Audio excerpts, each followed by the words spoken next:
Sabana. Are you ready? Kicau, kicau, kicau mania. Kicau, kicau, kicau mania.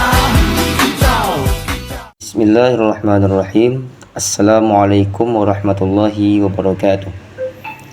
Halo semuanya, selamat datang kembali di channel kami, tempat kita belajar bahasa dan sastra Arab dengan cara yang menyenangkan dan mudah dipahami.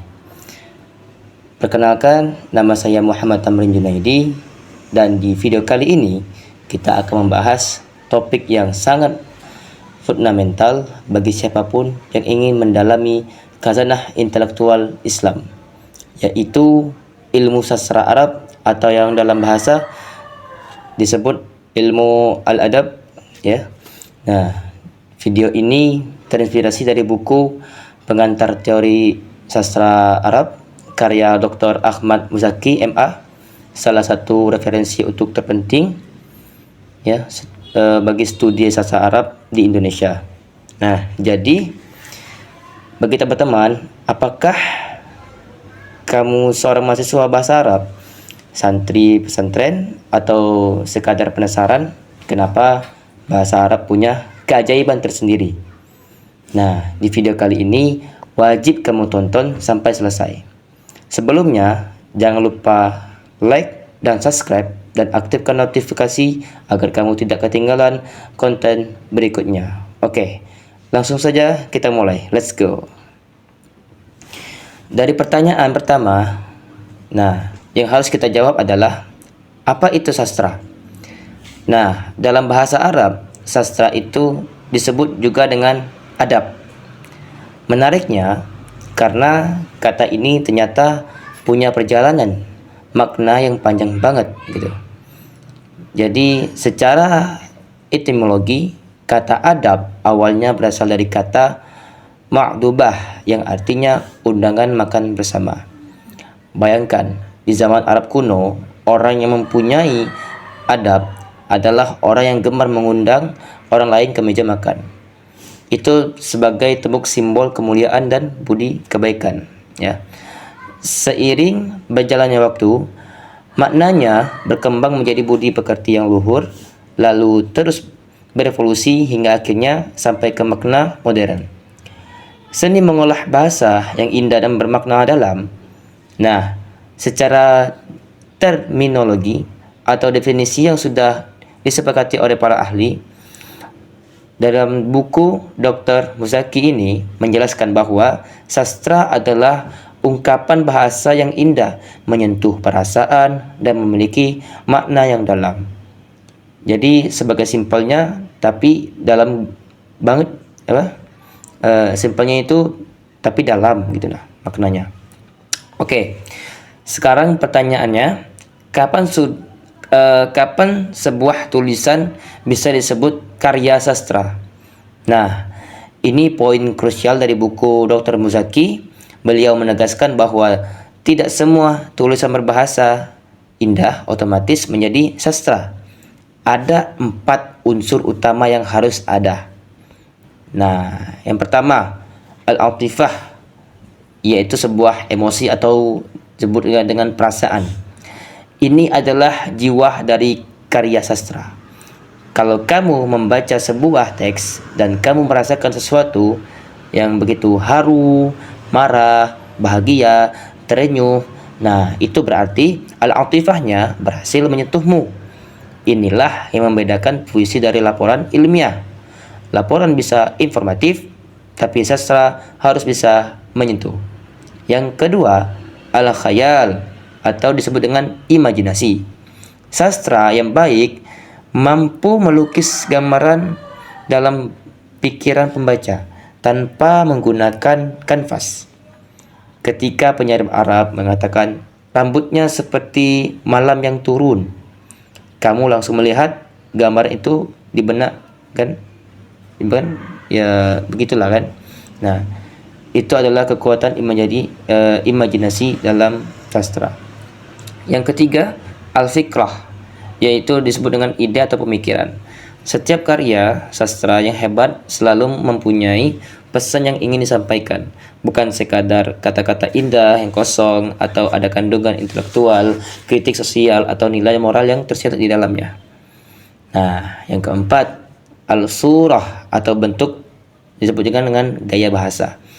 Nah, ini adalah mediumnya yang bagaimana ide dan emosi itu disampaikan melalui pilihan kata, diksi, dan struktur kalimat. Nah, di sini peran balaghah sangat besar. Tetapi tentang balaghah ini kita akan membahas tersendiri. Nah, begitu. Nah, jadi kalau kamu menulis puisi yang hanya indah bunyinya tapi tak ada emosi, tak ada pesan, tak ada imajinasi, itu belum disebut dengan sastra yang utuh. Nah, jadi dari keempat unsur ini tadi hadir begitu. Harus ada kehadiran bersama-samanya begitu. Baru disebut dengan karya sastra. Nah, sekarang kita masuk ke bagian yang lebih teknis, yaitu klasifikasi atau pembagian sastra Arab. Nah, secara garis besar sastra Arab dibagi dua. Nah, yang pertama al-syair, yang kedua an-nasr. Nah, yang pertama al-syair yaitu adalah puisi. Puisi Arab bukan sekadar kata-kata yang digarisi, yang dibaris-barisi maksudnya. Nah, jadi puisi Arab ini memiliki sistem yang sangat terstruktur, terikat oleh dua hal. Yang pertama wazan atau disebut dengan ritme atau metrum. Nah, ini merupakan pola bunyi yang berulang. Nah, dan qafiyah, nah itu disebut dengan rimah di akhir bait untuk memahami sistem ritme puisi Arab ini. Kamu perlu mendalami ilmu khusus yang disebut dengan ilmu arud, ya, semacam musik atau teorinya puisi Arab, gitu ya. Nah, dari kata Dr. Muzaki sangat menekankan pentingnya ilmu ini untuk benar-benar menikmati keindahan puisi Arab klasik. Nah, yang kedua an-nasr atau disebutkan prosa, berbeda dengan puisi. Prosa tidak terikat dengan ritme yang ketat, tapi bukan berarti bebas sepenuhnya. Nah, tetapi prosa sastra tetap harus mempunyai keindahan kebahasaan. Nah, bentuk-bentuk prosa Arab di antara lainnya yaitu yang pertama al-khitabah, yang disebut dengan orasi atau pidato. Seni berbicara di depan umum yang sudah berkembang sejak zaman jahiliyah yang dulu. Nah, yang kedua al-qissah, yaitu cerita baik cerpen maupun novel. Nah, yang ketiga masrahiyah atau disebut dengan naskah drama atau teater. Nah, yang keempat al-maqalah atau disebut dengan esai atau artikel, sastra yang bersifat argumentatif. Nah, berarti argumentatif secara strukturnya itu bagus dalam kebahasaan begitu. Jadi kesimpulannya untuk materi ini, intisari ilmu sastra Arab atau disebut dengan ilmu adab berdasarkan pembahasan dari kita dari buku Dr. Ahmad Muzaki MA, ada 3 poin besar yang bisa kita ambil ya hari ini dalam video ini. Yang pertama, makna adabnya mendalam. Sastra dalam bahasa Arab itu disebut dengan adab. Secara historis ia bermula dari kata ma'dubah atau disebut dengan undangan makan, berkembang menjadi simbol budi pekerti luhur hingga kini dimaknai sebagai seni bahasa yang indah dan bermakna dalam. Jadi bersastra bukanlah hanya soal kata-kata, tapi soal kemuliaan jiwa. Nah, yang kedua, 4 pilar karya sastra tadi. Nah, sebuah karya baru bisa disebut dengan sastra jika memenuhi 4 unsur utama tadi. Yang pertama al-atifah, yaitu emosi yang harus mampu menyentuh perasaan pembaca. Yang kedua al-khayal, yang disebut dengan imajinasi, mampu melukiskan gambaran dalam pikiran. Yang ketiga al-fikrah, yang disebut dengan ide, memiliki pesan moral atau intelektual yang kuat. Yang keempat al-surah atau disebut dengan gaya bahasa, disampaikan dengan diksi dan struktur yang estetik. Oke, yang ketiga klasifikasi sastra Arab. Sastra Arab terbagi menjadi 2 sayap yang utama, yaitu al-syair terikat oleh aturan ritme wazan dan ritme qafiyah. Yang kedua, an-nasr disebut dengan prosa, bentuk bahasa yang lebih bebas namun tetap puitis